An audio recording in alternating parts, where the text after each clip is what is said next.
പതിവ് പോലെ തന്റെ പരിശീലനം കഴിഞ്ഞ് ലോക്കർ റൂമിലേക്ക് തിരിച്ചെത്തിയ സ്നൈഡർ കണ്ടത് തന്റെ കാലിയായ ലോക്കർ ആയിരുന്നു. ആരോ തന്റെ ജെയ്സിയും ബൂട്ടുമൊക്കെ നിലത്തോട്ട് വലിച്ചിട്ടിരിക്കുന്നു. ഏറെ സങ്കടത്തോടെ സ്നൈഡർ അന്ന് ക്ലബ് പ്രസിഡന്റ് അടുക്കിലേക്ക് വിവരം പറയാൻ പോകുന്നുണ്ട്. എനിക്ക് നിന്റെ പരാതി കേൾക്കാൻ സമയമില്ല.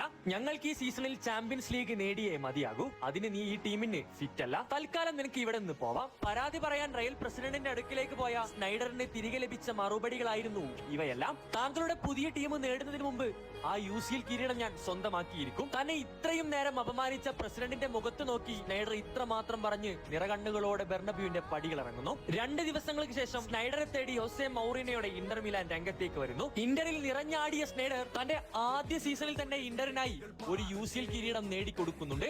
അതും തന്നെ എന്ന് ആട്ടിപ്പുറത്താക്കിയ അതേ ബെർണബ്യൂ സ്റ്റേഡിയത്തെ സാക്ഷിയാക്കിക്കൊണ്ട്. അവർക്കുള്ള മറുപടി ഇവിടം കൊണ്ടൊന്നും അവസാനിച്ചില്ല. മത്സരശേഷം കിരീടവുമായി സ്നൈഡർ തന്റെ പഴയകാല ലോക്കർ റൂമിലേക്ക് ചെല്ലുന്നുണ്ട്. കാലിയായ തന്റെ ലോക്കറിൽ കിരീടം വെച്ചുകൊണ്ട് അദ്ദേഹം ട്വിറ്ററിൽ ഇങ്ങനെ കുറിച്ചു: ഞാൻ എന്റെ വാക്കിന്ന് പാലിച്ചിരിക്കുന്നു. നിങ്ങൾക്ക് ഈ വീഡിയോ ഇഷ്ടമായെങ്കിൽ